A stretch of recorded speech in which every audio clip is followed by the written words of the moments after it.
On va saluer les échappés, bienvenue dans le podcast de celles et ceux qui sont passionnés par le vivant et qui en ont fait leur quotidien. Aujourd'hui, épisode avec Raphaël d'Antenne Zoologie. Salut Raphaël. Salut. Toi, tu gères une chaîne qui s'appelle Antenne Zoologie, c'est ça? Oui, c'est ça. Tu as raison. Je ne sais pas toujours quel mot utiliser.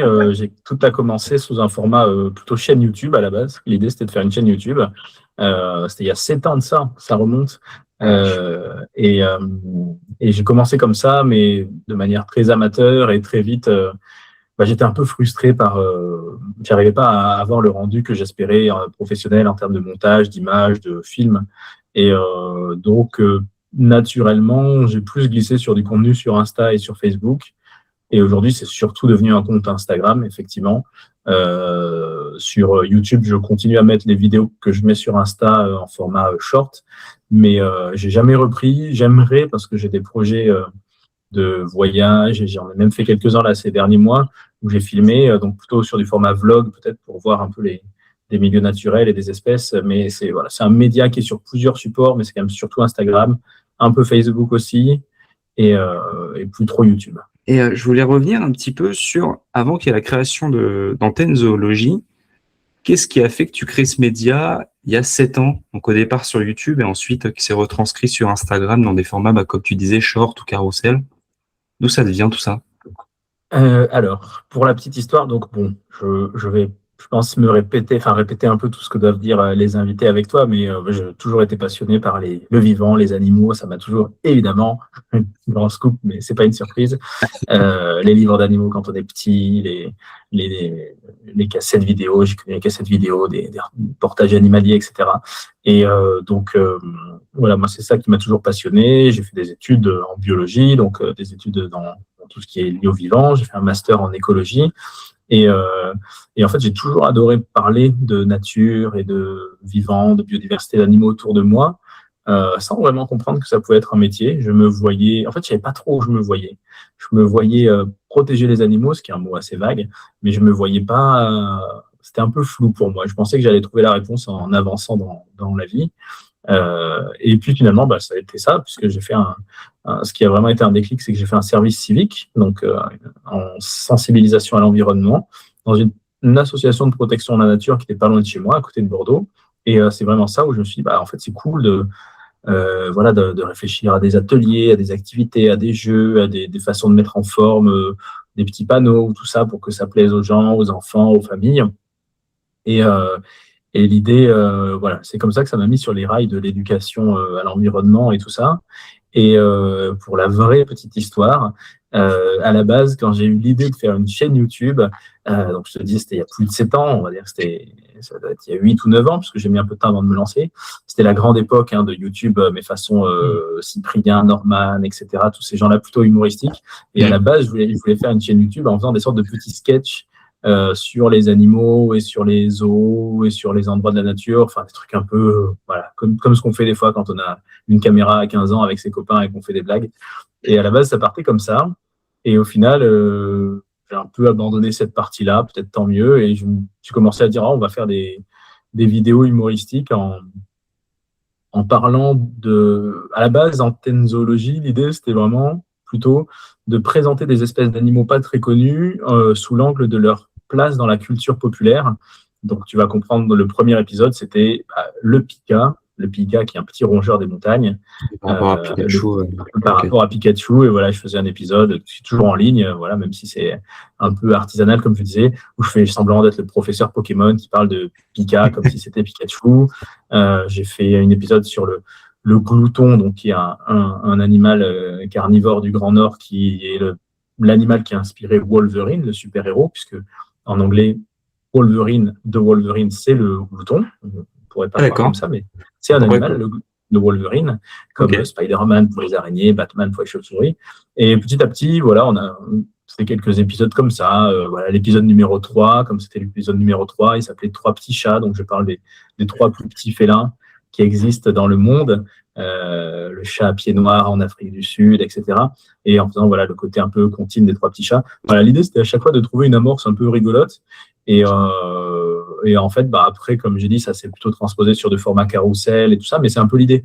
C'est toujours d'essayer de réfléchir dans l'actu comme tu disais, là, j'ai fait 2 sujets, un sur le Venezuela et un sur le Groenland. C'est l'actu, malheureusement, politique, diplomatique, Donald Trump, etc. Mais c'était l'idée de dire, il y a quoi en fait au Venezuela ou il y a quoi au Groenland, parce qu'on parle de pétrole, etc. Mais voilà, le Venezuela, c'est aussi une immense partie de l'Amazonie. C'est hyper important en termes de production de forêts ou d'espèces. Le Groenland, voilà, c'est la terre des ours polaires, etc.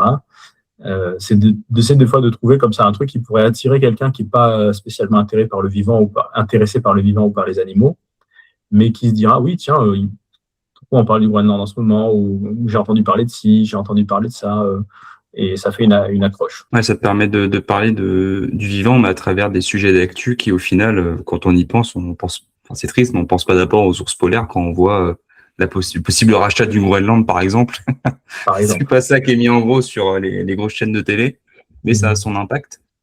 Et du coup, donc tu as créé Antenne Zoologie, donc au départ pour ça, et même tu continues toujours sur les différents réseaux sociaux. Est-ce que tu as eu peut-être des diplômes, des formations adéquates à pouvoir expliquer ce genre de choses-là à un public large, ou au départ c'était vraiment très amateur, puis tu t'es spécialisé après? Alors, dans mes formations, donc moi je disais une licence en biologie et un master en écologie, on avait quand même des débuts de pistes pour ces métiers-là.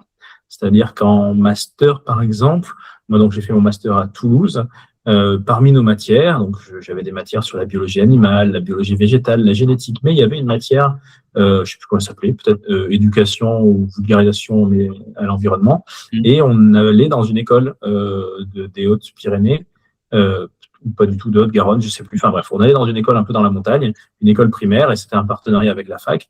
Et par binôme, on était 2. Moi, j'étais avec une copine. On allait dans une classe. Donc moi, j'allais dans une classe de CM2. Et c'était un projet qui était sur 6 ans, je crois. Et chaque année, c'était une nouvelle espèce. Enfin, l'idée, c'était de présenter une espèce locale sur toute l'année avec les élèves. Donc nous, c'était intéressant. On était tombé sur le grand murin, qui est une chauve-souris. Et voilà, selon les années, ils étaient tombés, je sais plus. On m'avait donné la liste des 6 espèces. Ils avaient évité les trucs un peu polémiques comme l'ours brun, par exemple. Je sais les Pyrénées, ouais. Voilà, je sais que la dernière année ou l'avant-dernière, ils avaient choisi un arbre, un peu moins. Enfin, moi, c'est dans mon domaine. Je suis content de ne pas être tombé sur cette année-là. Mais voilà, c'était des espèces comme ça où il y avait peut-être un oiseau, je sais plus lequel, un amphibien sûrement. Et nous, c'était la chauve-souris. Et donc voilà, c'était assez sympa. Les gamins étaient vraiment cool. Dans des enfants qui grandissent dans un petit village de moyenne montagne, c'est quand même un peu le rêve. Ouais. Donc, voilà, j'ai eu un peu ces activités-là, mais sinon, non, moi, j'ai jamais passé par le BAFA ou des trucs comme ça. Et je sais qu'aujourd'hui, si des gens veulent faire ce genre de métier, aujourd'hui, des choses se sont créées, des filières. Il y a même des masters qui s'appellent médiation des sciences. Moi, je suis originaire de Bordeaux. Aujourd'hui, il y a un master médiation des sciences à Bordeaux, et il y en a dans d'autres villes de France qui vraiment apprennent à vulgariser, à écrire sur les réseaux sociaux, à faire des articles scientifiques. Mais ça existait beaucoup moins à mon époque. Je ne sais même pas si ça existait, ou alors en tout cas, personne ne m'en avait parlé au moment de chercher mes filières. Donc, c'était encore, je pense, très naissant. Aujourd'hui, ça existe. Moi, non, c'est vraiment le service civique, et après des stages, et après mes premiers emplois où j'ai commencé à être animateur dans des structures scientifiques. En fait, tu as suivi de fil en aiguille ta voix et ta passion avec un grand P autour de la faune. Vraiment spécialisé faune, du coup, toi? Faune sauvage, j'imagine? Oui, alors ça, clairement, je peux l'admettre, en botanique, je suis à peu près nul. Juste à la limite pour l'alimentation, c'est ça, et encore, oui, voilà. Et je suis quand même, à mon grand dame, un peu plus spécialisé, un peu plus vertébré, mammifères, oiseaux, amphibiens, reptiles, plus terrestres. Je suis très, très mauvais aussi en milieu marin, en poisson, etc. Et je suis pas encore très calé, loin de là, en invertébrés, en insectes et autres. Ça m'intéresse beaucoup, mais c'est un domaine dont c'est vrai que quand je fais du contenu sur les réseaux sociaux ou autour de moi, en plus, c'est aussi ce qui intéresse un peu plus le grand public, mais je vais plus attirer par, comme tu disais, un ours polaire, un hippopotame, un sujet comme ça. Bon, ça m'empêche pas de connaître plein d'espèces, mais faune et faune sauvage, oui, tu as raison de le préciser, parce que c'est pareil, moi je suis pas du tout un spécialiste de comportement, de faune domestique, de chevaux, de chiens, de chats, ça beaucoup moins mon sujet. Ouais, puis tu vois, tu disais que souvent les animaux qui sont un peu plus, je dis vulgairement le mot animaux, mais on se comprend tous, hein, les espèces, pardon, qui sont le plus mises en avant, que ce soit dans les structures zoologiques, dans les reportages, dans les appels aux dons aussi. Ça va souvent, alors tu m'arrêtes si je dis des bêtises, hein, mais ça va être souvent être des mammifères qui ont une sorte de capital d'attrait pour l'homme. Par exemple, on parle de l'ours polaire, mais au final, quand on parle de l'ours polaire, par exemple au Groenland, c'est toute une faune, même une microfaune. Par exemple, on va pas parler des bactéries dans la glace. Bon, c'est pas au Groenland du coup, mais dans le permafrost, parce que, bah, honnêtement, ça fait qui fait personne, si ce n'est les scientifiques qui s'intéressent vraiment au sujet. Par contre, on parle de l'ours polaire, ça parle à tout le monde. Donc, c'est peut-être aussi des biais des fois utilisés pour parler d'autres sujets. Ouais, ça c'est ce qu'on appelle les espèces parapluies, ou ce que les Anglais appellent les flagship species, donc les espèces porte-drapeau, en gros. Le principe, c'est de se dire que si tu protèges une très grosse espèce, comme tu viens de le définir, ça, on est obligé, si on veut sauver les éléphants, par exemple, de sauver la savane africaine, et donc de sauver effectivement le bousier qui va manger les crottes des éléphants et tout ça.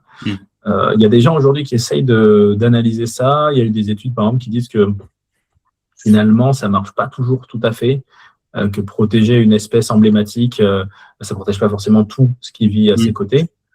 Il y a même des situations contre-intuitives. Il y en a une qui est assez connue, c'est le fait de, par exemple, je reprends l'exemple de la savane africaine, puisque c'est emblématique.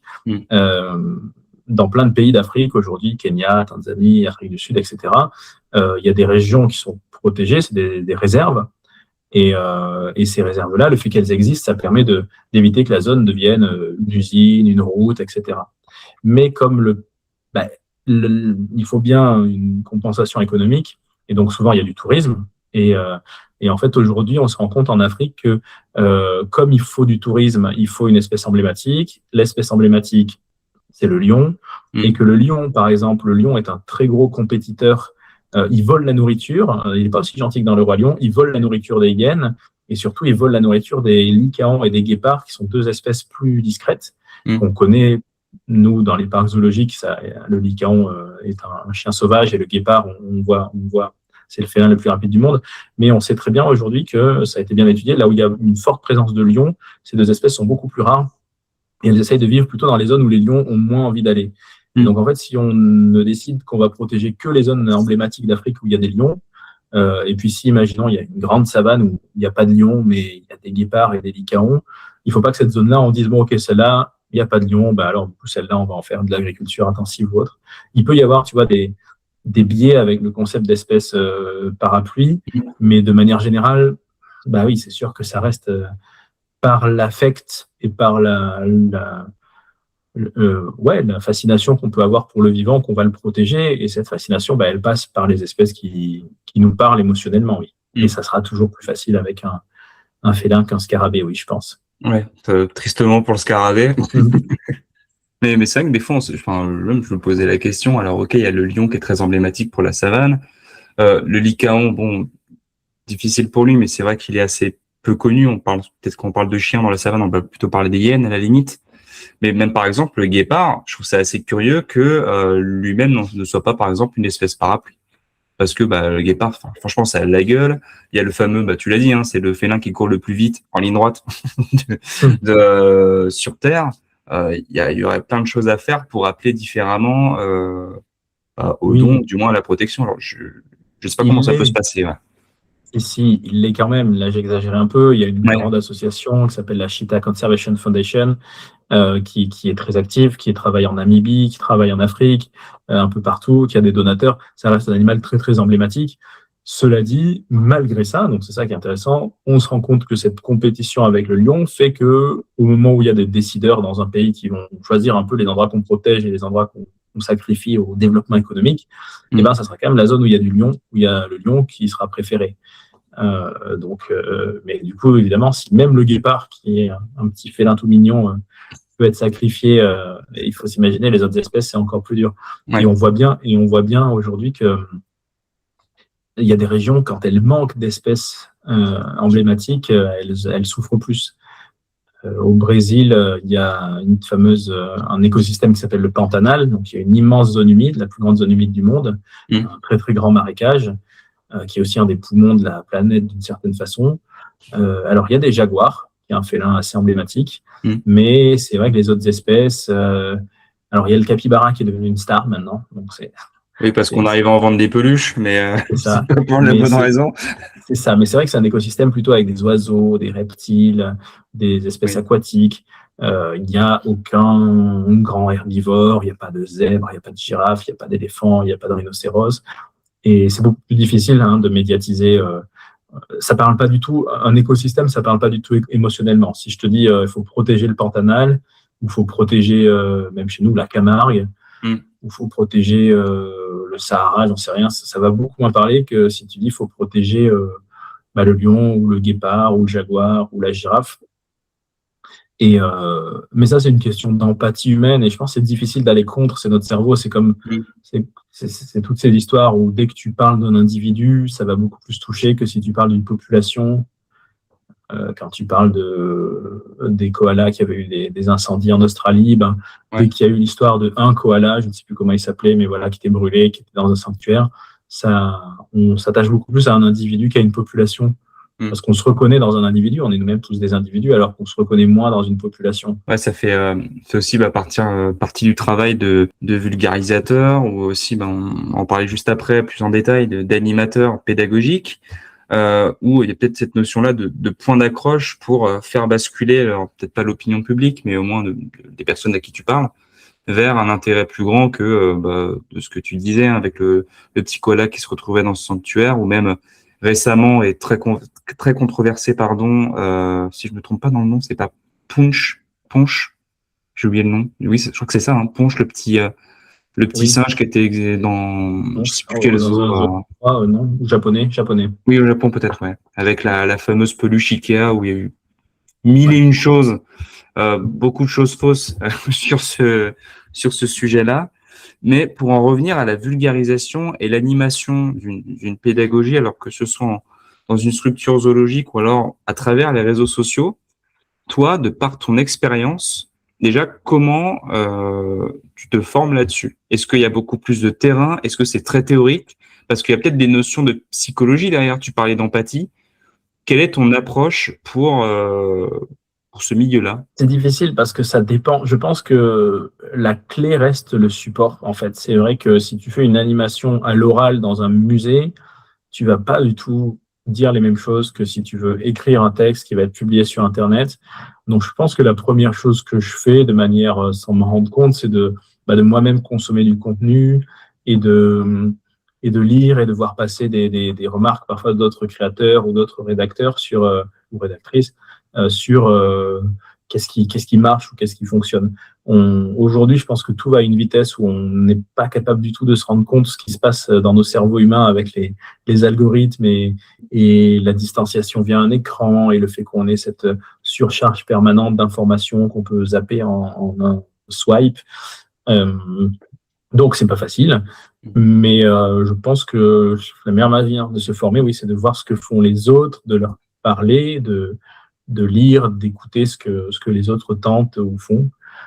Et après, sinon, il y a le terrain, évidemment. Le terrain, ça va être plutôt quand on est justement sur le terrain, de fait d'être animateur dans un musée ou dans un parc animalier ou ailleurs, c'est là qu'on se rend compte par pratique de ce qui va toucher les gens, de ce qui va marcher. Évidemment, la rencontre avec des confrères ou des collègues, ça c'est super intéressant, des gens qui vont avoir plus d'expérience ou une expérience différente, c'est hyper important, je trouve, de communiquer dans ce domaine les uns les autres sur comment on fonctionne, c'est passionnant, mais des fois, il y a des trucs qu'on maîtrise pas, des fois on prépare une animation sur, je ne sais rien, la pollinisation, mettons, pour un sujet très classique, et puis on va, un jour, des fois, à l'improviste en animation, tu vas tenter une blague ou une façon, tu vas dire, tiens, tu va popper dans ta tête une métaphore, tu vas dire, tiens, c'est un peu comme si on faisait ci ou ça dans un machin. Et là, tu vas te dire, ah ouais, tout le monde comprend ça, en fait. Et tout le monde sourit et te dire, ça, je vais le garder. Des fois, c'est comme ça. C'est des effets-erreurs. Et ouais, c'est un peu ça. C'est un peu, ouais, celle-là, on l'a. Et je la note, je la garde dans le cahier des blagues, comme on dit. Mais ouais, en fait, je pense que le plus simple, c'est de se dire je suis un humain qui parle à des humains. Donc, ce qui, moi aussi, va me faire réagir ou va me toucher, ça devrait réagir et faire toucher les autres, même si on a tous notre vécu, notre expérience, notre parcours, mais des fois, simplement ce que moi je vais sentir cool ou qui m'intéresse ou que je trouve rigolo à raconter, c'est ce qui va peut-être marcher le mieux. Oui. Toi, du coup, tu as été au départ, c'est ça, animateur pédagogique, c'est ça, sur le terrain ou dans une structure? Ouais, donc j'ai commencé après, avec mon service civique dans une association locale de protection de la nature, et ensuite j'ai alterné entre des parcs zoologiques et des musées des sciences, des musées scientifiques, muséums d'histoire naturelle, etc. Ok. Donc voilà, alors c'est toujours la grande question, c'est des fois je m'appelle animateur pédagogique, des fois je m'appelais animateur scientifique, des fois je m'appelais médiateur scientifique. C'est la même chose, hein. En vrai, c'est pareil. Voilà, il y en a qui disent que animateur, il faut le réserver à quelqu'un, voilà, qui fait vraiment de l'animation, et l'animation, voilà, c'est ce qui se fait en centre de loisirs, etc. C'est avec des enfants, et alors que si tu es dans les allées, tu parles aux gens, comme j'ai pu faire en muséum d'histoire naturelle, tu as des supports, des crânes, des œufs, des choses à montrer. Là, tu es un médiateur parce que tu fais de la médiation. Bon, moi, je trouve que c'est un peu synonyme, et que, en gros, si tu sais faire l'un, tu dois pouvoir savoir faire l'autre. Ouais, c'est chipoté, quoi. Ah, c'est un peu du détail. Ouais. C'est la grille salariale, c'est autre chose. Ouais, non, même pas. Même pas. C'est la même chose. Tes journées, elles vont ressembler à quoi? Parce que du coup, tu vas créer des animations, tu as déjà des supports de prêt que tu fais en fonction de l'année. On le voit souvent sur les réseaux sociaux, par exemple, si je me trompe pas, aujourd'hui, on tourne le 27 avril, c'était la journée mondiale du tapir. Exactement, avec une publication sur Antenne Zoologie qui arrive, donc qui est sortie au moment où vous l'écoutez, évidemment. Magnifique. Tout à fait. C'était pas scripté. C'est vrai. Mais ça peut t'aider peut-être à créer des animations au jour le jour quand tu sais que tu as un groupe qui va arriver, ce genre de choses. Comment tu organises ton travail là-dessus? là, en fait, c'est hyper différent selon la structure qui t'engage. C'est-à-dire que il y a des structures où j'ai travaillé où on te demande d'être qu'un exécutant finalement. Alors ça dépend évidemment. Si tu es là depuis 3, 4, 5 ans, après tu passes en CDI, tu grimpes les échelons, c'est toujours pareil. Quand tu commences la première année ou les 2 premières années, tu vas être presque juste le comédien du spectacle. C'est-à-dire qu'on va te donner des fiches, on va te donner un contenu, on va te dire tiens, aujourd'hui, voilà, c'est une école primaire qui vient et tu fais un atelier sur les continents. Tu apprends l'atelier sur les continents et tu le fais, et tu as moins de marge de manœuvre. Après, on reste un métier où on est dans l'oral et dans la relation. Et moi, j'ai globalement toujours eu des employeurs qui voulaient pas que tu récites comme un pantin un texte que tu avais appris par cœur. Évidemment, et c'est là toute notre plus-value, je trouve, c'est qu'on est réactif. C'est-à-dire que si un enfant lève la main et me pose une question qui n'était pas prévue, si je sais un petit peu, je vais lui répondre. Si je sais pas trop, je vais lui dire je sais pas trop, mais on pourrait chercher ci ou ça, ou à mon avis, peut-être que s'il me demande, j'en sais rien, moi, combien de bébés fait le requin marteau, j'en ai aucune idée, par exemple. Je dis je sais pas, mais tu vois, je sais que les requins, de manière générale, voilà, ils sont vivipares, donc ils font pas. Enfin, l'idée, c'est d'arriver à retomber sur ses pattes, et puis aussi à inciter peut-être l'enfant à chercher par lui-même et à creuser des sujets. Donc, je dirais qu'il n'y a pas de journée type. Par contre, oui, en général, selon les établissements, tu as raison qu'il y a des saisons, il y a des périodes. Jouer avec les grands événements, avec Pâques, avec Noël, avec Halloween, ça c'est assez classique maintenant.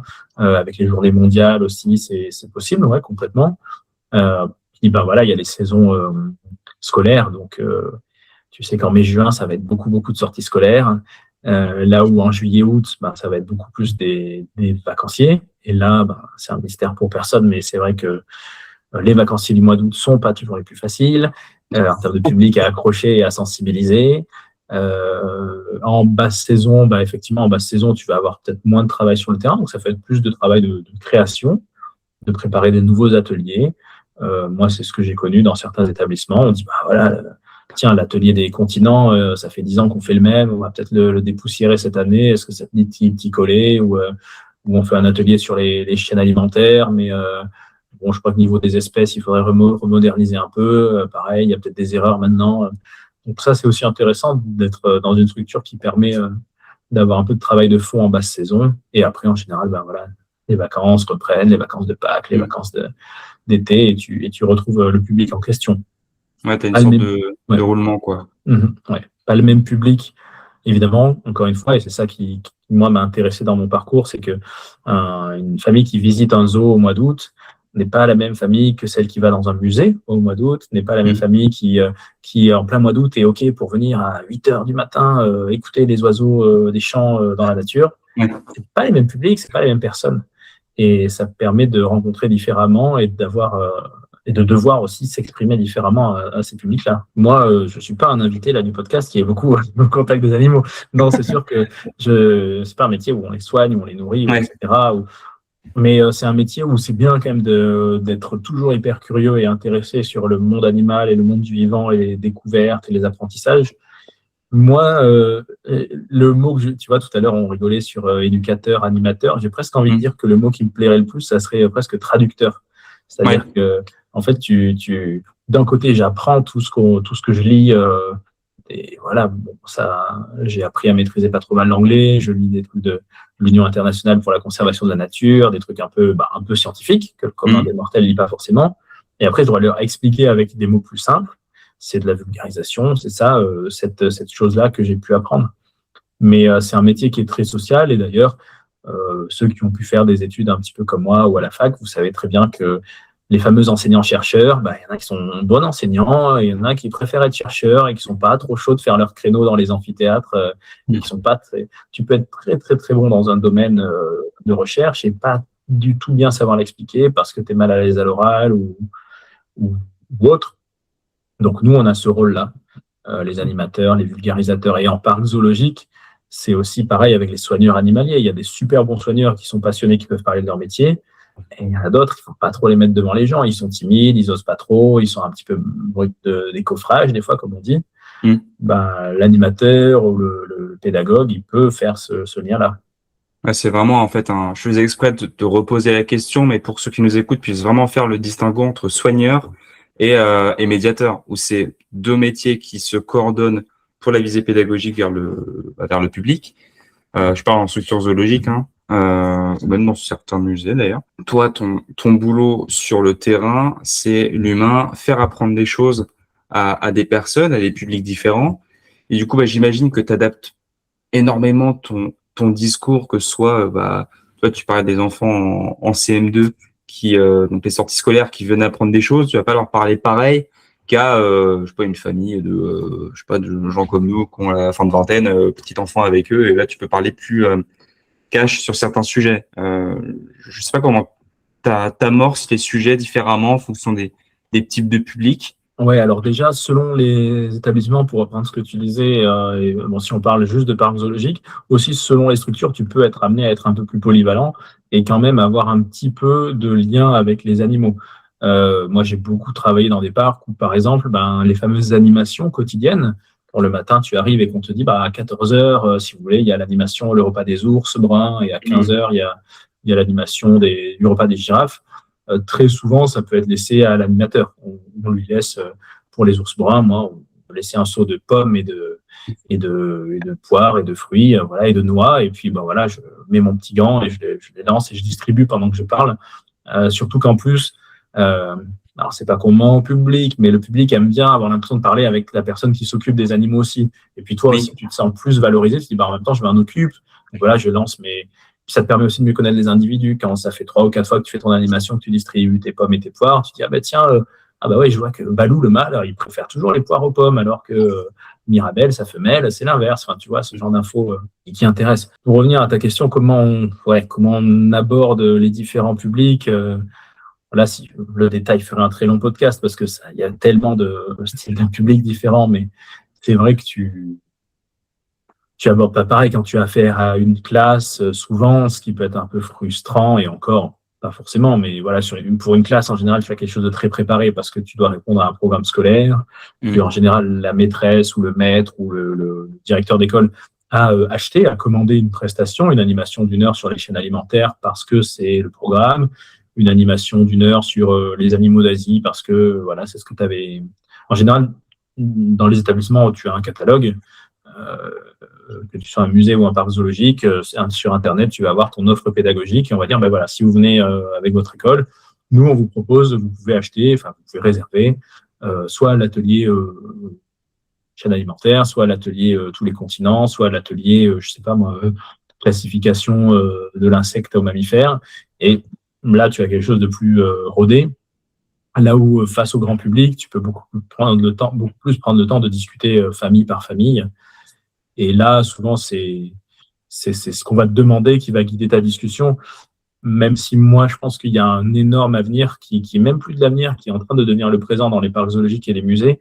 C'est ce qu'on appelle la médiation volante, qui existait quasiment pas il y a 10 ans et qui maintenant, notamment dans les parcs zoologiques, il y a 10 ans, ça n'existait pas du tout. Maintenant, il y en a pas mal qui le font. En fait, c'est un choix courageux de la part de la direction, mais en fait, tu payes des gens à ne rien faire d'autre que se balader dans les allées. Mais il faut arriver à être avenant et réactif pour parler aux gens. Donc, il faut avoir, Ok. moi, j'aime beaucoup faire ça. Il faut pas être intrusif, évidemment, parce qu'il faut pas débarquer dans la vie des gens. Ouais, c'est Comme pas une si association, salut, salut, t'as 2 minutes. c'est ça, c'est pas D'accord. bonjour, je peux vous parler du Seigneur, etc. Mais ça peut être ça peut être de faire semblant de passer de rien, et puis tu entends expliquer, oh, regarde, le singe, il a l'air tout seul. Et tu dis, ah, et toi tu passes, tu dis, ah, tu fais genre de, oh, tu fais comme si tu fais, ah, mais non, regarde, il y a le deuxième, il est un peu plus haut là, mais il est caché. Ah ouais, ah ok. Et là, en fait, quand tu commences à, voilà, tu peux en fait choper des moments comme ça de visite des gens, introduire un petit peu dans leur vie avec douceur et dans leur visite. Et déjà, ils vont avoir l'impression de ce sentiment de privilège parce que tu t'es arrêté pour eux, alors que tu aurais pu très bien passer ton chemin et tu vas leur donner des infos en plus. Et aujourd'hui, ça se commence à se faire pas mal dans les zoos. De plus en plus, et dans les musées, ça s'associe avec un petit attirail. Donc, tu peux avoir un sac à dos ou un petit chariot avec encore des crânes, des œufs, des plumes, des choses comme ça. Ce qui est intéressant, mais je trouve que du coup, ça peut perdre un peu cette sensation de discussion spontanée où genre, Ouais. tu es juste en train de passer, tu es juste en train de passer d'un point à un autre, et puis hop, tu t'arrêtes pour dire aux gens, tiens, regardez, là en bas, il y a le rhinocéros, il est dans sa mare de boue. Ça devient un peu plus professionnel, mais c'est quand même un bon moyen, je trouve, d'ajouter vraiment une plus-value humaine aussi à la visite. Ouais. Et on se rend compte que quand les visiteurs ont parlé à des gens qui travaillent et qu'ils ont eu des réponses à leurs questions, ils vont aussi émotionnellement être beaucoup plus impliqués dans ce qu'ils ont vécu dans leur visite. Toi, dans les différents visiteurs que tu as pu aborder, t'en as déjà eu certains qui ont vraiment eu des réactions sur des choses que tu pourrais leur apprendre, par exemple des idées reçues qui ont été cassées, des choses qu'ils savaient pas, mais qui vraiment, pour toi qui connais le milieu, peuvent te paraître peut-être évidentes, mais qui pour le grand public ne le sont clairement pas. Je sais pas si t'as... Pareil, j'adore poser des questions vagues, tu vas me détester. Est-ce que Non, tu as non. quelques exemples en tête? Ouais, alors là, ça demande de fouiller dans la mémoire. Si, ça arrive, oui, oui. Alors, c'est vrai qu'en général, tu parles toujours plus facilement à quelqu'un qui est déjà sensible, Ouais. quelqu'un qui est déjà intéressé et qui va déjà te poser des questions, te dire oui, nous, on adore les girafes ou machin. Et c'est avec souvent ces gens-là à qui tu vas creuser un peu le sujet et tu vas pouvoir révéler des petites infos qui va les étonner et qui vont dire ouais, je savais pas du tout. Mais, mais des fois, oui, des choses qui peuvent te paraître évidentes. Alors, sur le rôle, des fois sur le rôle tout simple, soit le rôle des parcs zoologiques, justement, le fait de dire les animaux, non, mais ils ne sont pas capturés dans la nature, c'est des problèmes de reproduction. Des fois, le simple fait de dire aux gens, oui, il y a des gens qui vont dire, mais c'est impossible d'en relâcher dans la nature. Tu dis, en fait, si, ça a été fait. Il y a plein d'espèces, le vautour chez nous dans les montagnes françaises, le bison d'Europe, enfin, il y a plein de cas. Et des fois, à un moment, je pensais vraiment que c'était impossible, qu'on ne pouvait pas du tout les relâcher. Euh, Dans les musées aussi, ce qui est assez drôle, puisque j'ai travaillé en muséum d'histoire naturelle, il y a des animaux naturalisés, Mm. empaillés, comme on disait avant. Et ça, il y a beaucoup, beaucoup d'idées reçues. Il y a des gens qui croient que c'est des faux. Il y a des gens qui ne savent pas du tout comment ça fonctionne. Voilà, ça peut être, voilà, il y a des moments, des fois, assez rigolos comme ça, où ils disent, ah, où ils te disent, ils sont à l'échelle tous. Tu dis, en fait, c'est des vrais, mais juste, voilà, ils sont empaillés. Donc, oui, forcément, ils sont à l'échelle, ils sont à leur vraie échelle, ils Ouais, sont à leur vraie taille. On n'a pas tiré sur les poils pour qu'il ait l'air deux fois truc plus gros. horrible.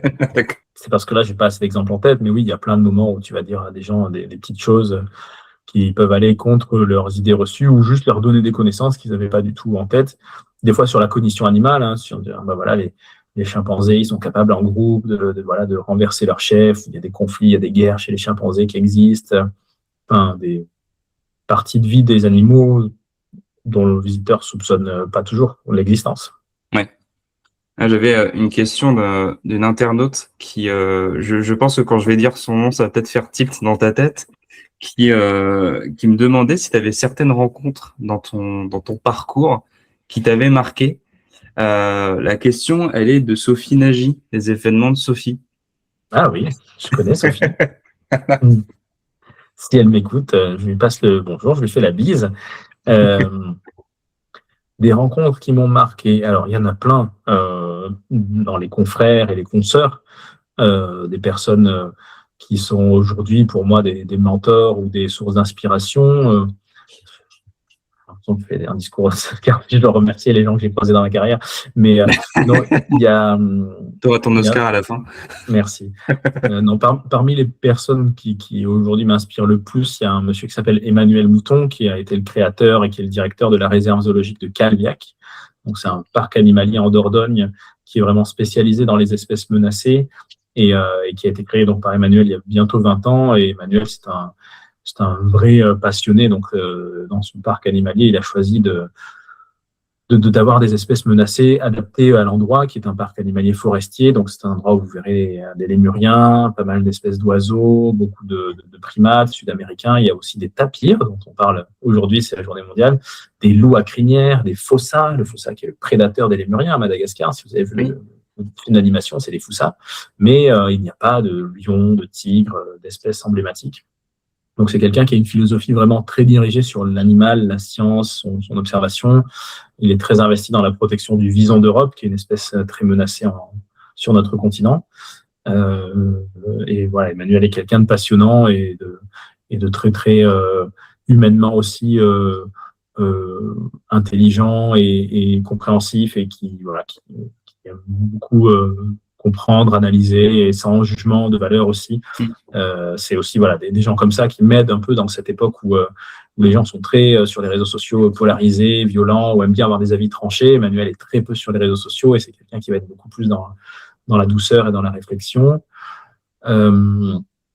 Si on parle d'autres rencontres, j'ai des fois des souvenirs de discussions avec des visiteurs qui peuvent me marquer, dont j'ai plus sous le prénom, hein, mais des enfants, voilà, un petit garçon qui, des fois, on a l'impression de se revoir.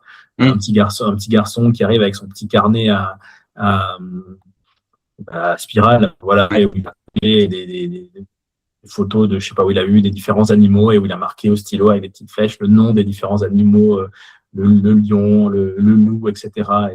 Et qui veut te le montrer. Enfin, c'est ce genre de choses, c'est mignon, quoi. Des gens, des fois, qui ouvrent à d'autres réflexions, ouais, des gens qui peuvent être assez opposés parfois, qui viennent dans un lieu en étant un peu opposés, tu vois, des gens qui te disent je suis contre les zoos, je suis contre les parcs animaliers, mais je viens avec ma petite fille ou ma fille, et puis voilà, tu peux discuter avec ces gens-là tant que tu restes dans une démarche possible de discussion.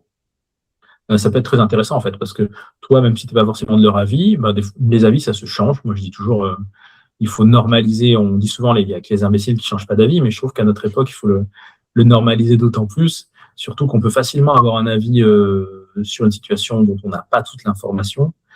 Donc, ce genre de moment, ça peut être assez marquant. Et puis, j'aurais envie de citer d'autres personnes aussi dans mon parcours professionnel, mais si je commence, j'aurais pas fini et j'aurais peur d'en oublier. Non, mais ils se reconnaîtront. Oui, mais voilà, s'ils écoutent, il y a beaucoup de gens que j'ai entendu faire des animations en musée ou en parc animalier avec des approches différentes, des gens qui vont être des gens qui cassent le rythme aussi. C'est vrai que des fois, quand tu sais, je sais pas si ça va vous parler aux auditeurs et à toi, mais des fois, quand on commence à travailler dans l'animation, pour parler au grand public, on chope parfois un peu tous le même rythme et le même tic, tu sais, de dire, eh bien, mesdames et messieurs, tu vois, avec ce rythme un peu de voix, il faut savoir que les girafes, des fois un peu standardisé, un peu facile, un peu journal télé. Et des fois, il y a des gens que je rencontre. Je me souviens d'un animateur que j'avais vu au Bioparc de Douai-la-Fontaine, un soigneur qui faisait une animation et qui arrive en parlant de manière beaucoup plus douce. Et puis, des fois, qui va s'arrêter un peu en disant ah, regardez, observez avec moi. Et puis, qui va reprendre derrière et qui va. Voilà. Je me souviens d'une animation dans ce parc animalier, le Bioparc de Douai-la-Fontaine, où je me suis dit waouh, il a changé ma façon de faire les animations.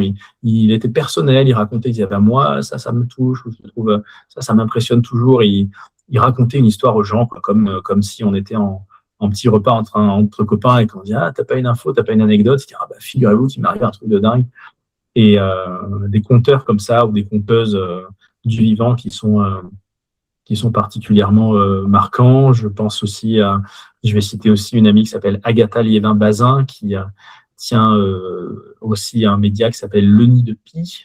Donc, vous trouvez sur Instagram, où c'est un blog aussi, mais Agatha, elle parle à la radio, elle écrit des livres, et c'est une passionnée du vivant qui est une vulgarisatrice aussi. Elle parle passionnée à la base d'éthologie, et notamment de cognition chez les oiseaux, chez les corneilles. C'est une grande fan des corvidés, d'où le nom de Le Nid de Pie. Et Agatha est aussi quelqu'un que j'admire et que j'apprécie énormément, pareil, qui a une façon de raisonner sur les choses en évitant les jugements hâtifs, les choses trop frontales, mais qui cherche toujours à expliquer, comprendre, écouter. Et ça fait partie des gens, mais encore une fois, pour Sophie, si elle nous écoute, et dont je remercie beaucoup de la question, je pourrais citer 10, 15, 20 personnes qui m'ont marqué. Oui, il y a plein de personnes que j'ai admirées et qui m'ont marqué, mais que je ne peux pas tous citer. Et d'ailleurs, je trouve ça beaucoup plus intéressant. Petite parenthèse, anti-réseaux sociaux. Je suis un peu fatigué aussi de cette époque où les gens aiment beaucoup raconter les gens qui les ont tirés vers le bas. Tu sais, il y a plein de gens sur Internet qui vont te dire on m'a dit que c'était impossible, on m'a toujours dit qu'il fallait pas, les gens riaient quand j'avais tel projet, et finalement le côté un peu self-made man ou self-made woman, ouais. Et je trouve qu'on ne dit pas assez telle personne m'a aidé à tel moment, ou j'ai trouvé des gens qui m'ont rappelé qu'on ne se fait pas tout seul et tout, et je trouve que voilà, les gens aiment beaucoup ce truc, et on le voit très souvent sur les réseaux, notamment sur Instagram, là, des vidéos qui disent on m'a dit que c'était impossible, et puis finalement on t'a dit que c'était impossible, mais d'autres gens t'ont aidé, sûrement, on valorise ces gens-là plutôt. Voilà, fermeture de la parenthèse. Non, mais parenthèse importante, parce que on a ce qu'on appelle le fameux biais du survivant. Voilà. Où, si je me trompe pas, c'est ça, hein, quand on voit que ceux qui réussissent et ceux qui réussissent pas, on n'en parle pas. Exactement. Et c'est un biais d'ailleurs qui est très présent, je trouve, dans plein de sujets dont on parle sur, par exemple, sur les parcs zoologiques, par exemple, ou sur les influenceurs ou tout ça, où je parle des parcs zoologiques parce que j'ai fait un peu récemment du contenu là-dessus, et où très vite on va me dire les parcs zoologiques c'est que des machines à fric, regardez Beauval.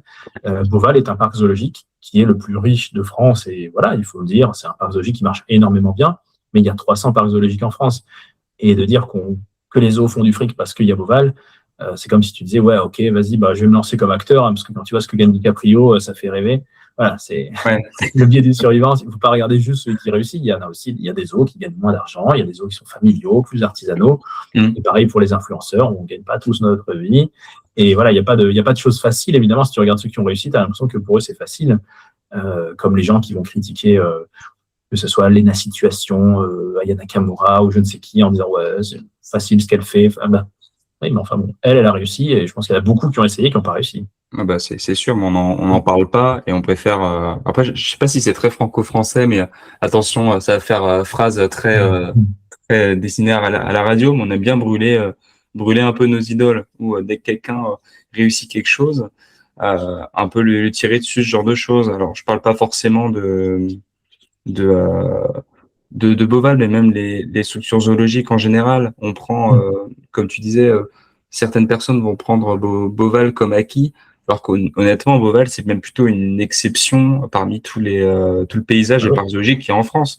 Nous, le deuxième invité des échappés, c'est Alexandre Duguet du Parc Sauvage, où je fais coucou. Il a un parc animalier, mais à côté de Beauval, c'est un petit truc, entre guillemets. Pourtant, ça reste un parc animalier, un projet qui a été fait à hauteur d'homme. Et en fait, surtout dans ce milieu-là, c'est très difficile de comparer un endroit avec un autre, si ce n'est sur la législation où on est tous à peu près les mêmes. Oui, complètement. Oui, il y a des règles du jeu, on va dire, dans certaines professions, mais c'est vrai qu'on ne peut pas. Encore une fois, oui, ça fait partie des biais que les gens peuvent avoir sur les réseaux sociaux dans la vraie vie, sur un domaine quel qu'il soit, les parcs zoologiques, mais ça peut être pareil pour les musées des sciences, ça peut être pareil pour les influenceurs, les vulgarisateurs, les réalisateurs de documentaires.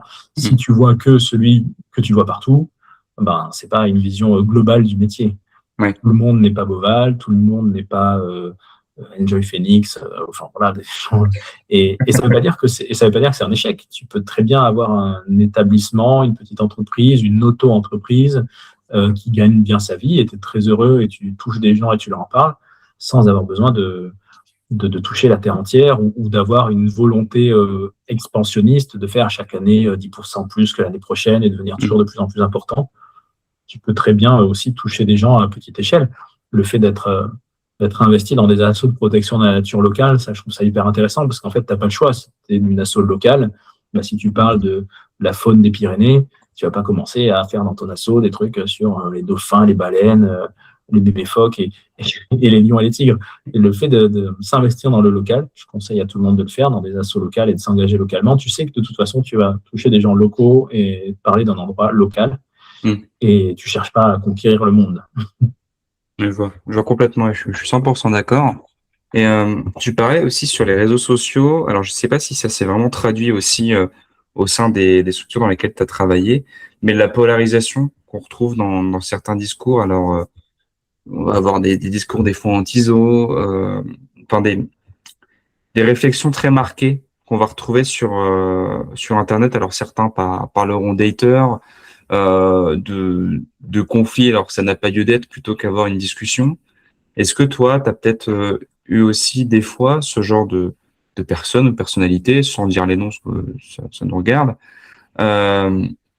qui ont pu intervenir où ça t'a fait mal des fois, ce genre de choses? Parce que j'imagine, vu que tu t'exposes un petit peu sur les réseaux sociaux de par Antenne Zoologie, t'as pas que des gens qui ont envie de discuter sur certains sujets, qui quand ils voient zoo, protection, n'ont que leur vision des choses et n'essayent pas de voir des fois la lumière un peu au bout du tunnel et restent dans leur façon de voir les choses. Je sais pas comment le dire autrement. J'ai mis beaucoup de parenthèses pour rester poli. Alors, au moment où je te parle, ça m'est pas encore arrivé parce que justement, j'ai pas beaucoup parlé sur le rôle des parcs zoologiques. C'est quelque chose qui me tient à cœur. Moi, vraiment, le sujet des parcs zoologiques, moi, j'ai commencé à être fasciné par les animaux en visitant des zoos tout petits. J'étais vraiment un mordu avant qu'on ait Internet comme aujourd'hui et tout. Moi, j'ai grandi avec des parents qui ne voulaient pas prendre l'avion, pas pour des raisons écologiques ni rien, mais plus, voilà, ils n'aimaient pas prendre l'avion. Mes parents, ils aimaient beaucoup se balader et on a de la chance d'avoir de la famille à divers endroits. Donc, pendant mon enfance, on allait très souvent en vacances à des coins différents. Et dès que j'ai commencé à être un peu grand, genre 8-9 ans, c'était un peu le deal. C'était si on partait une semaine en vacances quelque part, on essayait de faire une journée dans un zoo. Donc, c'est comme ça que j'ai pu aller à la réserve africaine de Sijan, au safari africain de Port-Saint-Père, qui ne s'appelait pas encore Planète Sauvage à l'époque, que j'ai pu aller. Allez, je vais en citer 2-3 autres. Qu'est-ce que j'ai fait aussi? Le zoo d'Asson dans les Pyrénées, puisqu'on connaît des amis dans les Pyrénées. Le zoo de la Boissière du Doré, puisqu'on a des amis qui avaient une maison sur la Loire-Atlantique, l'Holocéarium du Croisic, puisqu'on était vers là-bas. Enfin bref. Du coup, les zoos m'ont beaucoup nourri dans ma relation à la protection animale, et même s'il y a plein d'aspects à critiquer et à changer dans les zoos, il y a aussi plein de choses positives. Mais je n'ai pas encore commencé à en parler beaucoup sur les réseaux sociaux. J'ai commencé là depuis quelques temps, depuis quelques jours. J'avais vraiment en fait cette volonté d'avoir un peu une assise, ça fait un peu prétentieux peut-être, mais d'avoir déjà un peu une sorte de communauté avant de parler des zoos et d'avoir parlé d'autres choses avant, d'avoir parlé des centres de soins, d'avoir parlé de comment on protège les animaux chez nous en hiver, de qu'est-ce qu'il y a comme animaux à Madagascar, qu'est-ce qu'il y a, pour que j'apparaisse pas dans le paysage, entre guillemets, direct comme un truc où on dit oh, « Ok, c'est un compte d'un mec qui est pro-zoo et qui défend les zoos. » J'avais envie justement que des gens me suivent sur le long terme en se disant « Ah oui, il parle des animaux, des oiseaux, il parle de comment on protège la faune chez nous, il parle de quels assos soutenir quand il y a des animaux marins qui s'échouent. » Et puis hop, tout d'un coup, il nous dit aussi que les zoos, c'est bien. Ah bah attends, si lui, il pense que les zoos, c'est bien, c'est peut-être à creuser. Alors que si j'étais arrivé direct avec un premier poste, et les gars, je viens pour défendre les zoos, ça fait très bizarre. Ouais. Ça fait un peu. En tout cas, ils vont plus tu vas être étiqueté comme tel. Là où j'ai eu des déceptions, je ne vais pas citer la personne, mais puisque j'ai le micro, voilà, quelqu'un qui fait du contenu sur les animaux et beaucoup sur la faune sauvage et sur sa protection sur les réseaux sociaux. Mais quand j'ai fait parfois du contenu un peu politisé, alors j'essaie d'avoir un média qui n'est pas politique dans le sens où je suis pas là pour dire faut voter tel parti, mais je fais quand même partie des gens qui pensent que quelque part tout est politique parce que si demain il y a une autoroute qui se construit ou pas, c'est une décision politique. Si demain on décide de mettre des arbres dans la ville, de développer la cantine végétarienne, de développer des moyens de transport, enfin voilà, tout ça est très politique. Voilà, moi je suis pas sur un compte qui veut dire tel parti, etc., mais qui essaye de dire il y a quand même, il y a plein de sujets. Si on aime les animaux, on peut pas faire abstraction des élections, du vote et de se dire que il y a des gens qui proposent par exemple de bétonner plus, de reconstruire des autoroutes, des usines, de développer l'économie du pays, tout ça, et d'autres qui vont dire quand même que c'est mieux de protéger la nature. Et en plus, aujourd'hui, on a cette chance d'avoir des associations qu'on apprécie ou pas, mais des Greenpeace, la Fondation pour la Terre, qui vont en général analyser les programmes des différents partis et donner un peu des codes couleurs, parfois vert, rouge. Bon, bref. Tout ça pour dire qu'il y a eu des périodes électorales où j'ai fait du contenu un peu pour dire, voilà, c'est important de voter, mais c'est important de s'y engager et de s'intéresser. Et on ne peut pas vraiment dépolitiser la protection de l'environnement et de la nature. On ne peut pas dire, j'adore les animaux, les oiseaux, et juste dire, mais moi, je ne vais pas voter, ou pour moi, la politique, ça me concerne pas. C'est pas se rendre compte qu'il y a un lien direct de cause à effet. Et voilà. Et donc, j'ai eu quelques déceptions, parce que j'ai eu quelques désabonnements sur ça, et une influenceuse consoeur qui est venue en DM me dire que voilà, c'était nul de parler politique et qui m'a défendu aussi un parti que j'apprécie pas trop. Voilà, alors j'avais rien demandé, donc c'était un peu une déception, ça arrive. Donc ça arrive d'avoir des déceptions, mais des fois on peut vexer les gens des fois sur des sujets tout bêtes, parce que je rigole. Moi, j'aime pas. Je vais lâcher une très très grosse déclaration. J'aime pas Avatar. Les films d'Avatar, ouais. Je les trouve très beaux. J'ai vu les 2 premiers, je suis pas allé voir le 3e. Je les trouve très beaux visuellement. Il n'y a pas de souci. Tu rates pas grand chose. Voilà. Par 50 balles. C'est ça. Mais en fait, moi, en tant que fan de la nature, ça m'a un peu énervé parce que j'ai trouvé que c'était vraiment une esthétique et une histoire vraiment de mecs hollywoodiens urbains et qui idéalisent en fait et qui créent un monde où il y a des petits oiseaux jolis et des cascades qui flottent tout seuls dans la montagne et que quand un animal meurt, son corps disparaît en faisant des étoiles et tout. Et je trouvais que ça faisait très, en fait, un monde trop, c'est un peu comme aujourd'hui les mondes sous IA, quoi. C'est trop beau pour être réaliste. Et j'ai un peu ce côté de me dire, si on dit aux gens que c'est ça la nature, quand il va y avoir de la pluie, de la boue ou des moustiques, en fait, voilà, c'est la nature idéalisée, c'est la nature des gens qui vont pas dans la nature. Et j'avais fait un post un peu provocateur, c'est bien de temps en temps, mais j'avais fait une publication qui disait pourquoi Avatar est un mauvais film écolo, et en disant que voilà, ce côté un peu, et en plus très caricatural, avec les humains, les Américains qui arrivent coloniser, les autres, le gentil peuple, que ça correspondait pas vraiment à une réalité historique, parce qu'on sait que finalement, par exemple, les Amérindiens, qu'on voit souvent comme les gens qui ont le respect de la nature, quand les premiers humains sont arrivés en Amérique du Nord, il y a eu des vagues d'extinction de grands mammifères, de mammouths et autres. Et bref, voilà. Et j'ai eu des abonnements et des gens qui ont mis dans les commentaires hyper dommage ce post, je me désabonne. Bon, voilà. En fait, tu n'es jamais à l'abri d'un truc qui va vexer les gens. Et encore, moi, il y a des sujets, par exemple, où j'ai vraiment décidé aujourd'hui que ce n'était pas mes sujets. Et notamment un que je vais évoquer très brièvement. Pour moi, genre la chasse, honnêtement, j'ai pas trop envie d'en parler. Ouais. La chasse en France. S'il y a un sujet très précis, je relaye et je peux faire du contenu sur, par exemple, la chasse au renard. Aujourd'hui, il y a des études qui prouvent qu'elle ne sert à rien en termes de régulation des populations ou des maladies comme on peut le croire. Ça, c'est précis, c'est scientifique. La pétition qui est en cours d'ailleurs. Voilà, ouais, que je soutiens. Mais faire du contenu un peu plus global sur, en gros, les chasseurs sont méchants et les chasseurs, tout ça. Je sais qu'il y a tellement de... Enfin, voilà, je vais en prendre plein les tronches si je fais ça, comme ceux qui le font, et c'est pas mon combat. Et aussi de se dire que voilà, il y en a d'autres qui le font très bien. Il y a des lanceurs d'alerte qui vont filmer les chasseurs et tout ça, mais on n'est pas obligé de parler de tous les sujets. Et voilà, la chasse, moi, j'abandonne un peu. Tout ce qu'il y a pu avoir aussi, par exemple, sur le Marineland et les delphinariums, c'est des sujets tellement complexes où là, j'admets complètement, par exemple, ne pas du tout savoir, et je pense que personne n'a la bonne réponse, ce qui est le mieux à faire pour ces animaux-là. Et voilà, il y a des sujets où je me dis, bon, j'essaye d'éviter, je vais sûrement en prendre plein la gueule. J'en prendrai sur d'autres sujets peut-être, et comme je disais, on ne sait jamais quand est-ce qu'on va vexer ou toucher les gens. Mais j'essaie de rester sur les sujets qui, moi, m'intéressent et qui me semblent importants. Alors, la chasse, c'est un sujet, je pense, très important à l'échelle globale de notre pays et autres. Les Marineland, pardon pour ceux qui écoutent, qui seraient peut-être sensibilisés, mais par exemple, il y a 2 orques à Marineland. Ce sont les 2 dernières orques en Europe continentale. Le seul autre endroit en Europe, c'est le fameux l'Europark aux Canaries. Je pensais que c'était c'est en Espagne, pardon. Oui, c'est en Espagne. C'était en Espagne, mais c'est en Espagne, c'est sur les îles Canaries. D'accord. Et tout ça pour dire que pour moi, la fin des orques et des cétacés dans les parcs zoologiques en Europe, c'est un truc qui est acté, qui va se faire, c'est une évolution de la société. Et là, on est un peu en train de débattre, donc qu'est-ce qu'on fait des 2-3 derniers? c'est important pour eux à l'échelle de l'individu, évidemment, mais c'est vrai que moi, je vais plus toucher par effectivement parler de la déforestation à Madagascar qui risque de faire disparaître des dizaines d'espèces de lémuriens. Voilà, c'est pas chacun ses sujets. C'est très intéressant de parler des orques. Je préfère parler de ce qui peut se passer aux États-Unis, par exemple, quand Donald Trump change les lois de protection de la nature et que ça va affecter grandement les populations des orques sauvages parce que ça va déréguler la pêche industrielle ou ce genre de choses. Donc, c'est vrai que je suis moins attaché au sort d'un individu. Tu parlais de Ponche tout à l'heure, le petit singe. Moi, j'ai pas fait de sujet sur Ponche. Mais j'essaye de parler plutôt de la faune en général et des espèces en général. Mais je ne sais pas pour dévaloriser le côté un peu à l'échelle de l'individu, hein, c'est juste que d'autres le font bien aussi et mieux. Ouais, et puis des fois, il faut reconnaître qu'on n'est pas forcément compétent sur tous les sujets. Et même des fois, je pense qu'on se rejoint un peu là-dessus.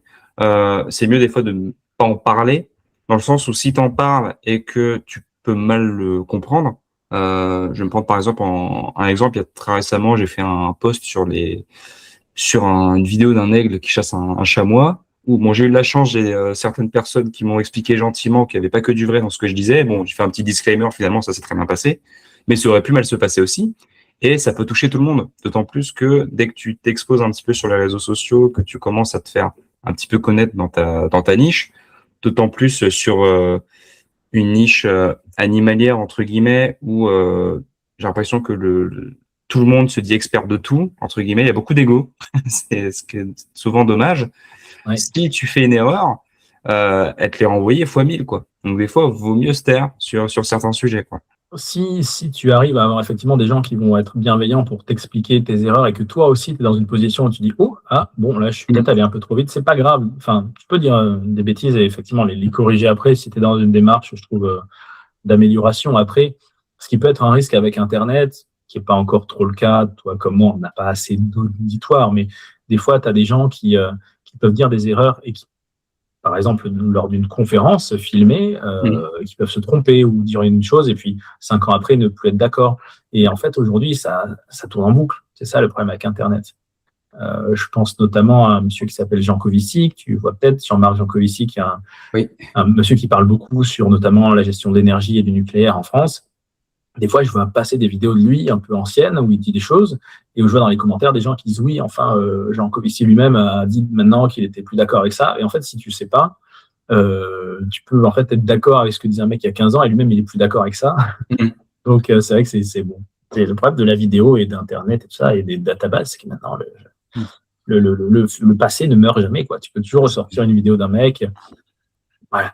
Et c'est parfois, j'extrapole, mais ce qui peut arriver des fois à des gens qui deviennent des stars et on ressort un tweet de quand il avait 16 ans qui était homophobe ou sexiste ou autre. Avec des fois, rien à voir aujourd'hui. Des fois, c'est plus la même personne et tu dis des couillonneries. Hein. Moi, j'ai jamais dit de méchanceté, je pense, sur les réseaux, mais tu retrouves certains de mes posts Facebook quand j'avais 18 ans. Des fois, c'était peut-être un peu gnangnan ou à l'eau de rose et je les assume pas trop, quoi. Il y avait du dark, emo. Oh non. Voilà. Écouter du Green Day. C'est ça. C'est peut-être un peu moins touchy que de dire un truc homophobe ou sexiste, mais c'est plus moi du tout quand même. Est-ce que toi, tu pourrais nous expliquer comment est-ce qu'on met en place des actions de protection de ces animaux-là, mais du coup, ex situ? Déjà, ex situ, c'est effectivement hors du milieu naturel de l'animal. In situ, c'est dans son habitat naturel. Aujourd'hui, c'est des termes qui sont qui sont pris avec des pincettes et on parle de plus en plus de conservation intégrée. Moi, j'y tiens beaucoup à ça. Okay. En fait, on utilise encore les deux mots parce que tout le monde voit ce que ça veut dire. Si tu dis c'est in situ pour le lémurien, tu sais que c'est à Madagascar, voilà. Mais c'est vrai qu'aujourd'hui, il y a vraiment une idée qui se met en place. Dans le domaine de la santé, on parle beaucoup de ce qui s'appelle le One Health aujourd'hui, c'est-à-dire que quand tu parles de la santé humaine, il faut parler aussi de la santé des animaux et de l'environnement et des écosystèmes, de la protection de l'eau. En fait, tu peux pas espérer qu'on soit tous en bonne santé si on pollue nos rivières, si on mange des animaux qui sont vécus en usine et qui ont bouffé des farines. Et voilà, c'est l'idée de dire que globalement, ce côté un peu optimiste de dire si la planète va mieux, si la nature va mieux, ça ira mieux pour nous aussi. Donc tout va dans le même sens. Pour les animaux, c'est un peu ce qu'on dit aussi, c'est un peu ce qu'on appelle ça le one plan approach, c'est du fait de se dire finalement, mettons un lémurien, je vais garder cet exemple parce que c'est mes espèces un peu phares. voilà, il n'y a pas des lémuriens dans les zoos et il n'y a pas des lémuriens dans la nature. Il y a des lémuriens sur la planète et ce qu'on veut, c'est les sauver. Alors, en ayant toujours comme objectif des animaux libres, sauvages, une population dans un environnement équilibré ou ça. Mais voilà, l'idée, c'est de voir tout ça comme les mêmes individus d'une même cause et que les uns peuvent aider les autres, etc., peuvent se retrouver dans des programmes de réintroduction et tout ça. Comment on développe des projets plutôt ex situ? C'est très varié. En fait, on peut facilement faire des campagnes de sensibilisation puisque à l'échelle de notre planète aujourd'hui, c'est souvent pas les gens qui vivent au plus près des animaux qui en sont forcément la raison de la disparition. Si les orang-outans disparaissent, c'est souvent un Indonésien qui conduit la pelleteuse, mais c'est pour la production massive d'huile de palme, comme on sait, la déforestation, et c'est pas les Indonésiens qui consomment des produits avec de l'huile de palme. Enfin, ils en consomment un peu, mais c'est nous. Majorité. Oui. Voilà, c'est nous. Quand on parlait du Venezuela et de puits de pétrole qu'on va chercher dans la jungle, c'est pour Trump, c'est pas pour les populations natives indigènes des forêts du Venezuela. Donc, pour moi, c'est ça qui est énorme à faire, c'est de faire le lien entre ce qu'on consomme, nous, chez nous, et l'impact que ça a à l'autre bout du monde. Et ça, c'est ça le pire truc qui tue la planète, c'est la mondialisation, et c'est la distance. Comme on dit souvent loin des yeux, loin du cœur, c'est vrai, en fait. Si on va couper toute la forêt qui est derrière chez toi, putain, tu vas être hyper choqué, alors que, en fait, tu te rends pas compte que ton mode de consommation fait couper des forêts à 5000 km. Et donc, faire ce lien, c'est difficile, mais c'est hyper important parce que on a passé aussi récemment le fameux jour du dépassement, le jour où la planète ne produit pas assez de nature pour l'humain et où on est en train de détruire plus que ce que la planète peut absorber. C'est déjà là, en avril? Ouais. Ah putain, je pensais que c'était en août, tu vois.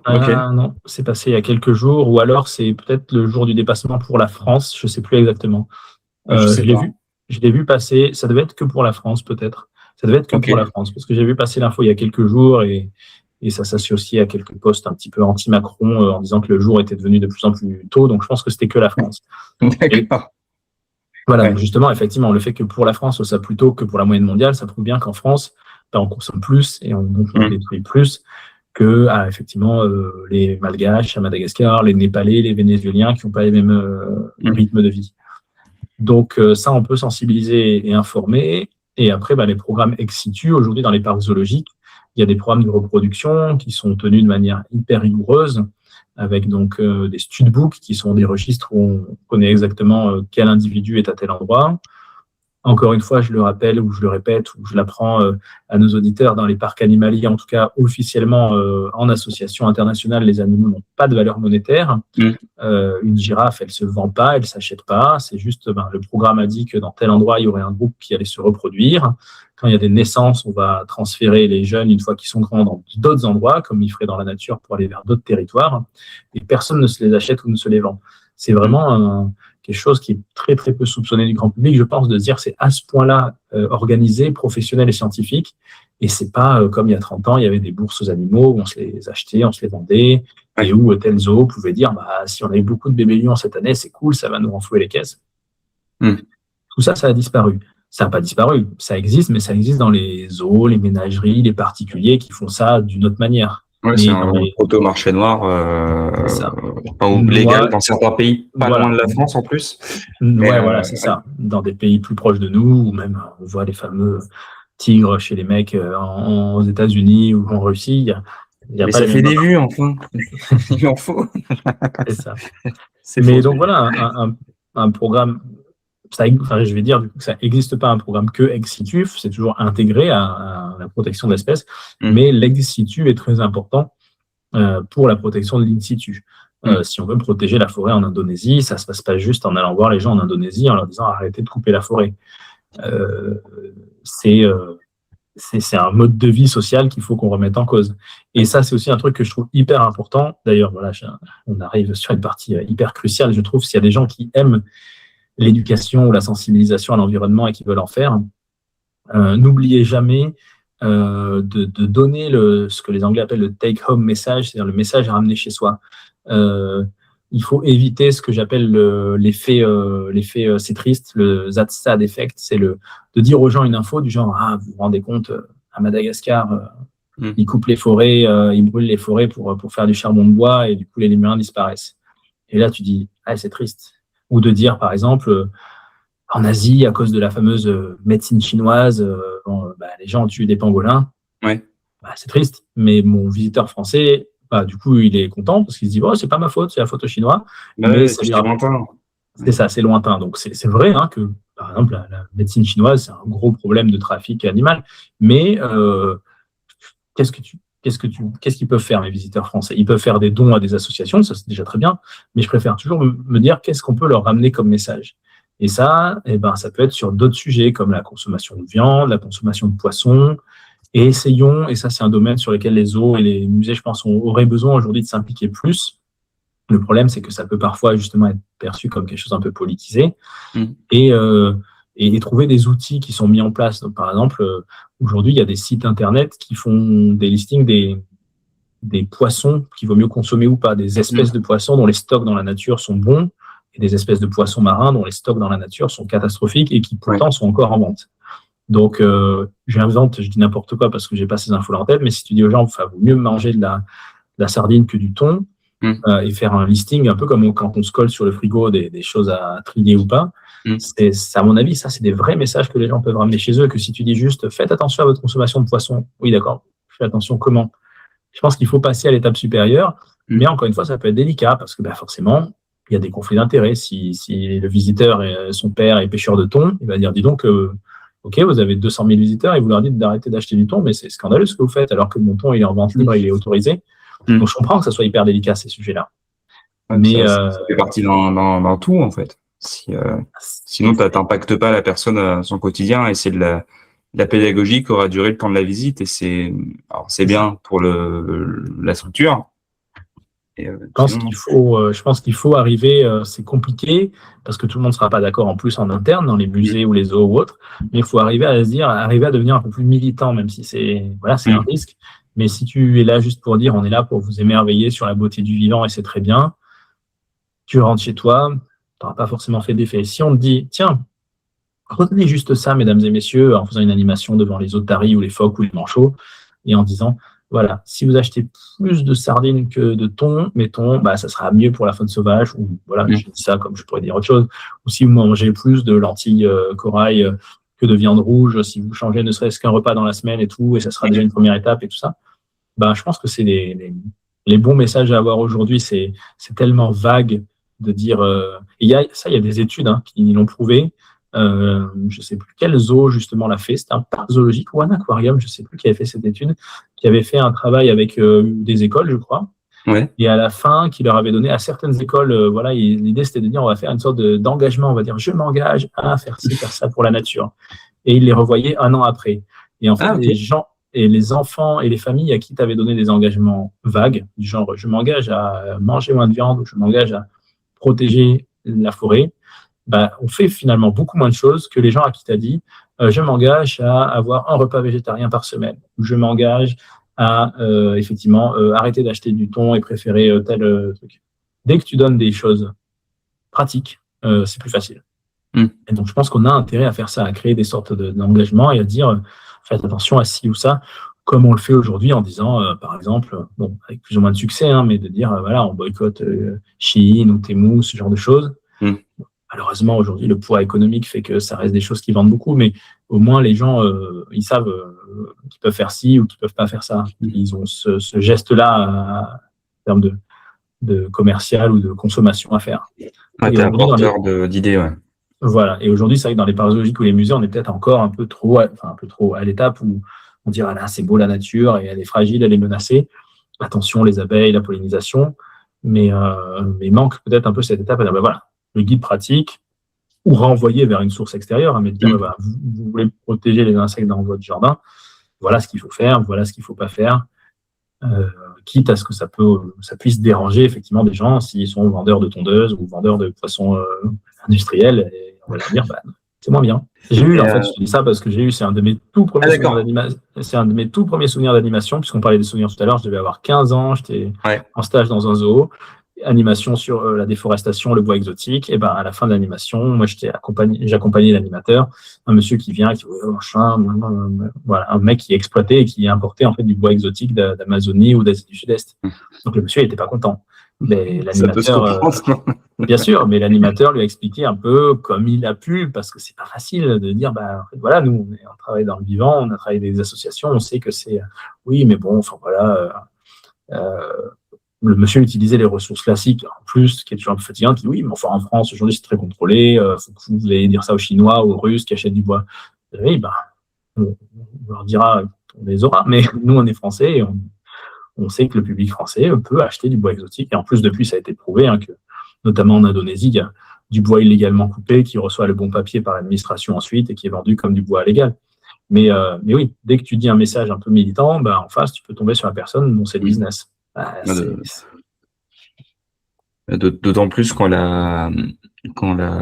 l'argumentaire tient sur des bouts de papier qui peuvent, surtout l'ère de l'IA aujourd'hui, être très facilement, je dirais pas falsifiés, mais du moins créés, antidatés, enfin plein de termes qui existent.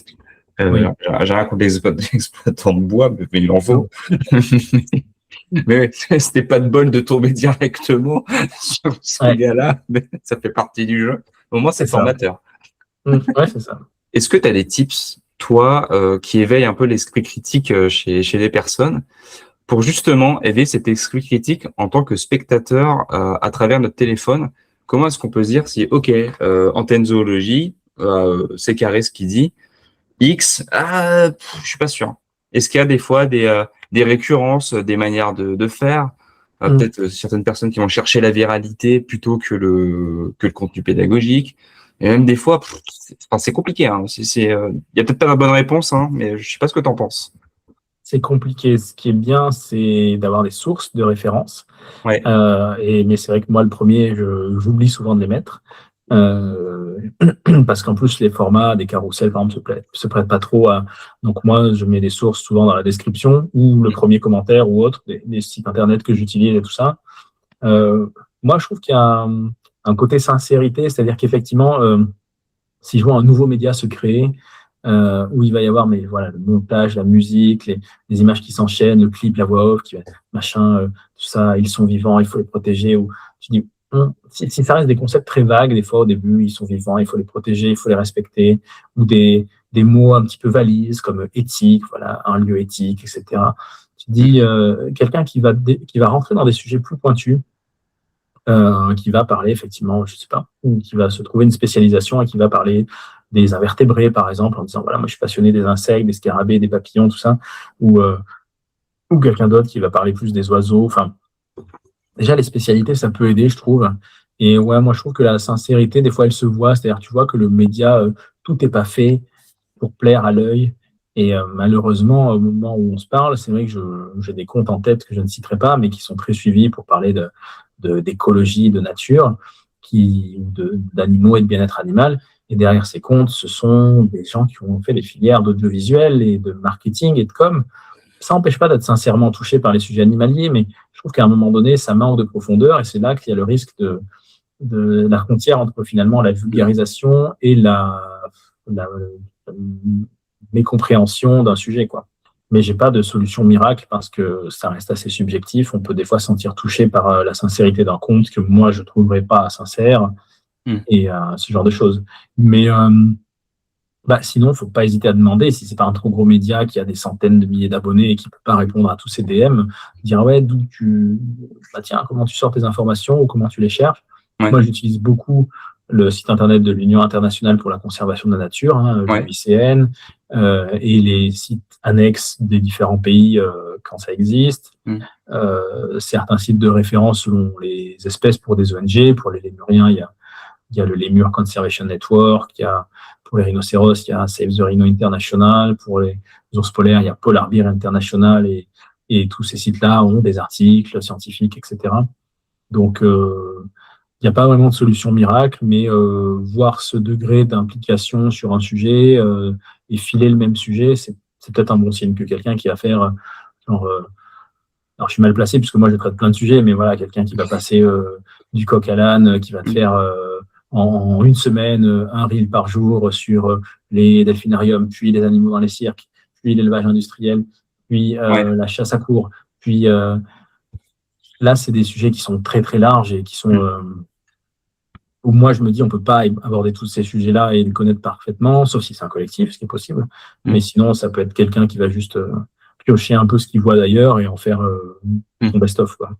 Ouais, non, mais c'est vrai que cette notion de sincérité serait peut-être l'une des seules métriques qui est mesurable de notre empathie à travers l'écran, quoi. Bon, faut enlever la musique triste et les slogans validistes en plein milieu, mais je vois ce que tu veux dire. Et là, à date, on est le 27 avril, donc journée mondiale des tapirs, on le répète. Donc, ceux qui nous écouteront, vous aurez vu la publication d'Antenne Zoologie.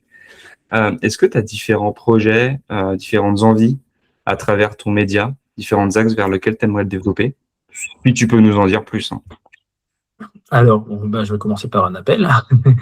Moi, j'ai choisi aussi d'appeler ce compte-là Antenne Zoologie. Je n'ai pas choisi de mettre mon prénom en avant ou mon nom parce que derrière, il y avait toujours l'idée que ça peut devenir un collectif plus grand. D'accord. Antenne Zoologie, ça peut être toi, ça peut être moi. Enfin voilà, c'était un peu le truc de se dire, si quelqu'un arrive un jour dans ma vie et me dit, je sais pas, par exemple, voilà, quelqu'un passionné par les insectes et moi j'y connais rien, me dit, j'ose pas trop créer mon compte, je peux faire du contenu et tout. Je dis, ouais, je serais ravi qu'Antenne Zoologie, ça soit 2 personnes, dont un qui parle des invertébrés. Donc si j'ai des gens que ça intéresse de contribuer aussi à Antenne Zoologie, il y en a eu. Je vais en citer 2, donc je vais parler d'un copain qui s'appelle Martin, qui à une époque m'a aidé sur le montage justement de YouTube au début, parce que Martin est un passionné de cinéma et il voulait un peu guidouiller les sites, les applis et les sites les logiciels de montage, et donc il s'est amusé un peu, il a fait ça a duré un petit temps parce qu'après j'ai arrêté YouTube comme je disais, mais Martin m'a beaucoup aidé. J'ai une copine qui s'appelle Mégane qui m'a aidé cet hiver plutôt sur le côté un peu charte graphique, et j'ai beaucoup progressé, je trouve, sur les carousels Instagram. Ouais. Avant, je suis pas quelqu'un qui ait l'œil de dire tiens, si on met la photo à droite ou à gauche, ça va mieux coller, ou un fond un peu vert ou bleu, ça va mieux coller. Elle m'a un peu aidé là-dessus et elle m'a fait quelques visuels. Donc voilà, Antenne Zoologie, je prends volontiers les aides, et notamment sur la forme, parce que le fond, j'ai plein d'idées, mais effectivement, sur les reels, sur les montages. Oui, je pense à Thomas. Je vais citer Thomas qui a un compte, Thomas le Catalan sur Instagram, un jeune homme passionné de sa région, la Catalogne française, donc les Pyrénées-Orientales, et qui m'a aidé, qui a contribué donc à faire plusieurs vidéos, le montage de plusieurs vidéos. Donc il le fait en prestation, hein, il fait du montage, il essaie d'en faire en partie son métier, puis il fait aussi du contenu régional, local, c'est super intéressant. Donc, et puis j'ai envie aussi, plus de commencer à sortir un peu et à de faire du contenu dans des endroits que je visite, d'aller à la rencontre de certains parcs animaliers, de certaines réserves naturelles, d'interviewer aussi des gens. En fait, j'ai réalisé récemment que j'avais plein de gens autour de moi qui sont chercheurs ou qui ont fait une thèse ou un master sur les oiseaux marins, sur tout ça, et j'adore leur en parler. Et l'idée est en train de se lancer, de faire des petites interviews, voilà. Pas du format aussi long que toi, c'est encore autre chose, mais voilà, voilà, pour montrer aussi à mes auditeurs qu'on peut protéger la nature de plein de moyens. On peut faire un master, on peut faire une licence, on peut faire un BTS, on peut étudier les poissons, on peut étudier les oiseaux, on peut faire ça de plein de manières. Et une grande piste dont je peux peut-être parler, selon quand l'épisode sort, mais on va pouvoir en parler dès maintenant, ça serait des projets aussi d'accompagner des voyages. Ça, c'est un truc qui est en train de se mettre en place. Je ne vais pas en dire plus, mais j'ai des pistes pour me proposer d'être guide. Voilà, donc peut-être que l'année prochaine, en 2027, si ça vous dit sur certaines destinations, alors bon, c'est des destinations lointaines, il faut prendre l'avion, ça peut être un questionnement aussi écologique, mais en tout cas, je commence à avoir des pistes pour aller dans la nature, dans des endroits que je connais bien, et que des gens viennent avec moi pendant 2 semaines, et on ira ensemble essayer, parce que c'est jamais donné, mais de voir certaines espèces de singes, d'oiseaux, rencontrer les gens qui les protègent, et faire un chouette voyage. Je ne sais pas si je vais faire ça souvent, ni toute ma vie. Je ne sais pas à quel point je vais trouver ça fatigant d'avoir un petit groupe de gens pendant 15 jours avec moi. Je n'ai jamais fait de colonie de vacances. Mais c'est un projet pour 2027 et probablement 2028. Donc, n'hésitez pas à suivre sur les réseaux sociaux, et peut-être que vous irez avec moi à un endroit lointain. Ça fait partie des choses qui me plaisent bien. Et sinon, nous, on continue de développer un peu tous les sujets, de réagir à l'actu. Et Mais oui, je m'ouvre de plus en plus aussi à faire des choses avec d'autres gens, à rencontrer, à interviewer. Le fait d'être là avec toi, et merci beaucoup pour ton invitation, mais ça m'intéresse aussi des fois de créer du contenu commun. Mm. Ayant aucun talent avec mes deux mains pour dessiner ou illustrer, j'ai fait des publications communes parfois avec des illustrateurs, des dessinateurs ou des dessinatrices. Et j'aime bien ça aussi, mélanger les arts et les sciences. Donc voilà, tout ce qui peut arriver pour Antenne Zoologie, ça va être de continuer à explorer les différentes façons d'émerveiller, de parler des animaux, de sensibiliser. Bah, merci beaucoup, en tout cas, de ta sincérité et de ton temps, encore une fois. Bah, merci à toi pour l'invitation. C'était un plaisir d'être un des invités de la Villa Domestica et d'être le numéro 10, c'est ça, t'as dit? Ouais, c'est ça. Voilà, Zidane pour toujours. Le fameux, le divin chauve. C'est pas lui, c'est Oui. Barthez. Mais Pour les plus jeunes, on vous rencontrera. pour ceux qui sont intéressés pour suivre Antenne Zoologie sur les différents réseaux sociaux, donc il y a tout qui sera sur la description. Puis merci encore d'avoir écouté le podcast. Et puis, bah, Raphaël, on se revoit très vite. Bah ouais, avec plaisir, sur la Villa Domestica ou sur peut-être d'autres sujets qui nous concernent tous les deux. Bah, ça marche. Bah, merci à toi. À bientôt. Salut. Salut.